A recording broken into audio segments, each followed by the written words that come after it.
I-prepare ko na pare ko yung ano, luya. Itatanim na namin ngayon.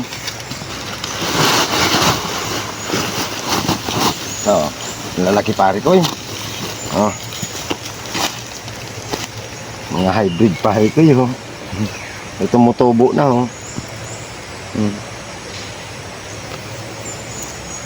Panahon na talaga ito pare ko na dapat may itanim na pare ko eh. Ito na oh. Ito mga similya niya oh, tumutubo na.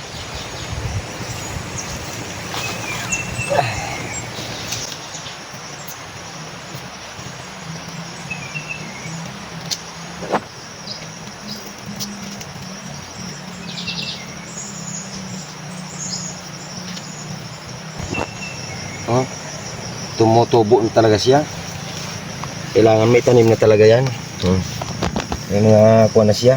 May mga mata na siya. Tsaka ito ho.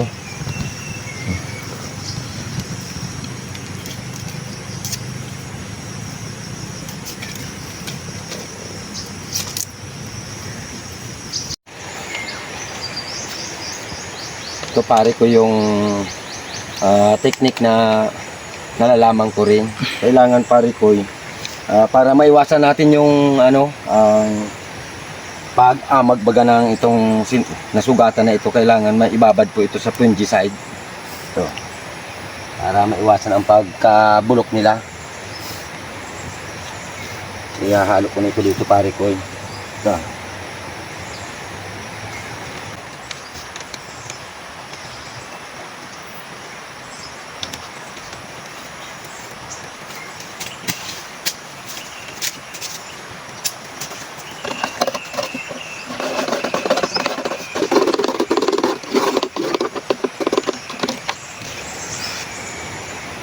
Ang lalaki pare ko yun. Mga hybrid yan.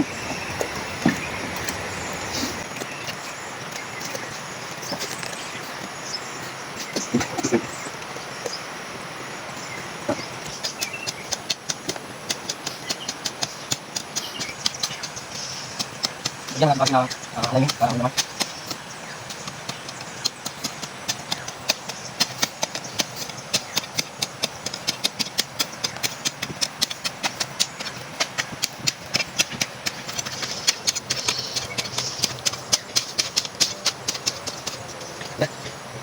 Wala kita tayo. Wala nangyari pagi pang wala. Sila sa pagi.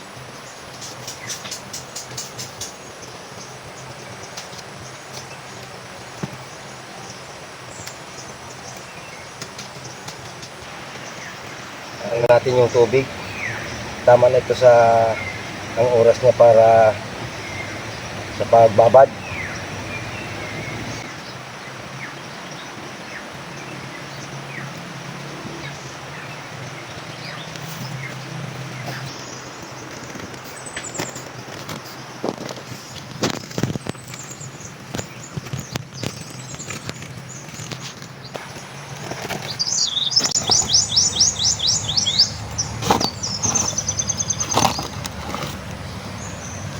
Ito na oh, tumutubo na. Namumuti na yung kuwan niya, pinakamatan niya.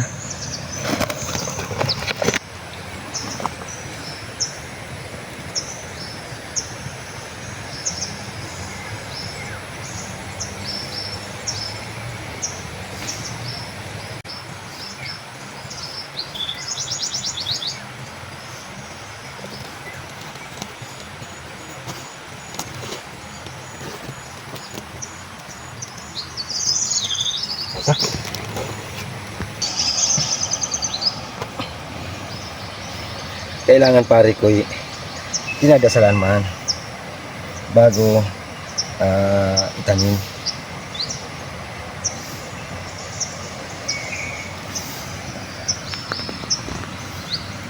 Kailangan nakataas yung pinakamata niya, hindi pa ganyan, ito buhay na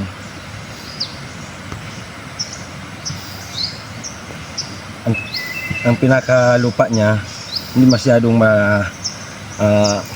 makapal ang kuan, mababaw lang.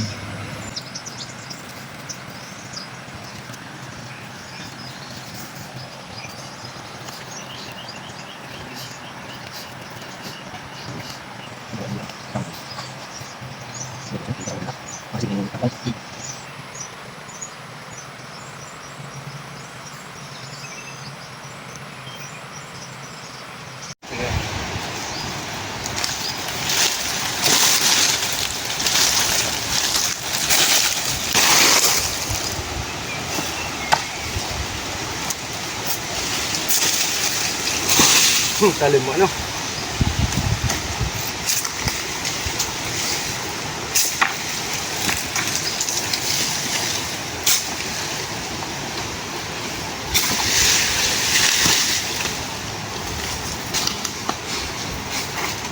Kumuha ko pa, pare ko ng daon ng niyog para mapiskubiran pare ko yung tanim ko na luya para maiwasan yung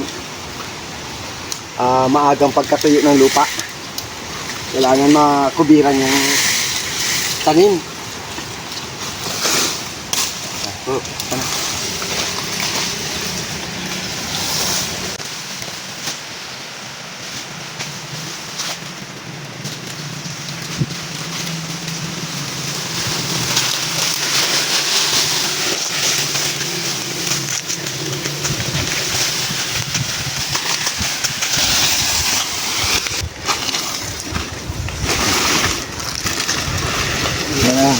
Yan ang kailangan pare ko na malagyan ng piece cover yung lupa kasi imbis na basa pa pare ko yung lupa niya naiwasan na matuyo kaagad.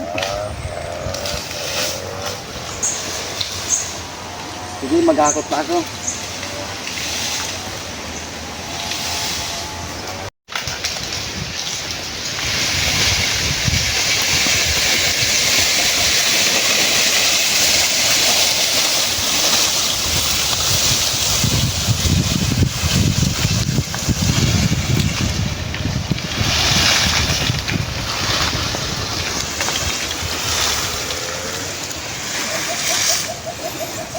Puro doon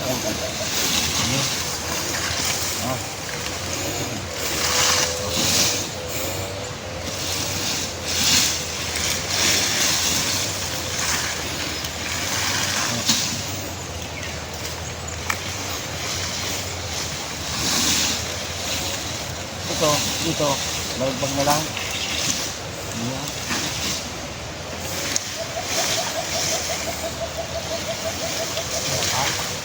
Ilang pa?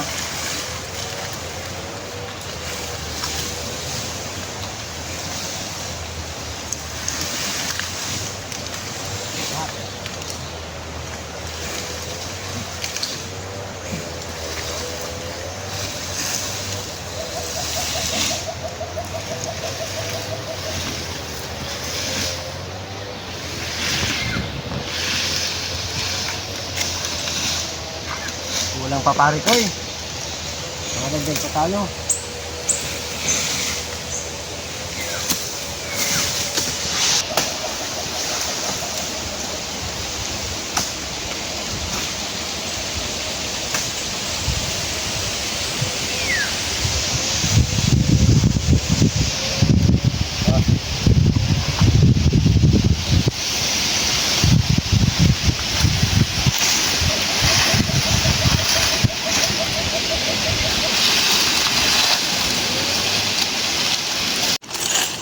Okay na pare ko natapos din. Yan na po, nalagyan na namin ng piece cover yung tanim kong luya. Shout out po sa inyo mga kapare ko. Kailangan po pagka nakatagilid ng ganito ang lupa, ang unahin po sa taas, pababa para yung pag umulan man, naharangan po dito, papasok po siya dyan sa loob. Kasi kung doon galing po sa baba pare ko, pa-horos po yung ulan. Parang bubong po yun. Kailangan ang paglalagay po nito, pag nakatagilid po ang lupa, umpisa po sa taas, pababa, para nakakuan po ang naharangan ito po ang pag agos ng ulan para pasok po siya sa loob. Ayan na lang po, parikoy. Thank you for watching mga kaparikoy. Huwag niyo po kalimutan na i-subscribe and like and share mga kaparikoy. Thank you for watching.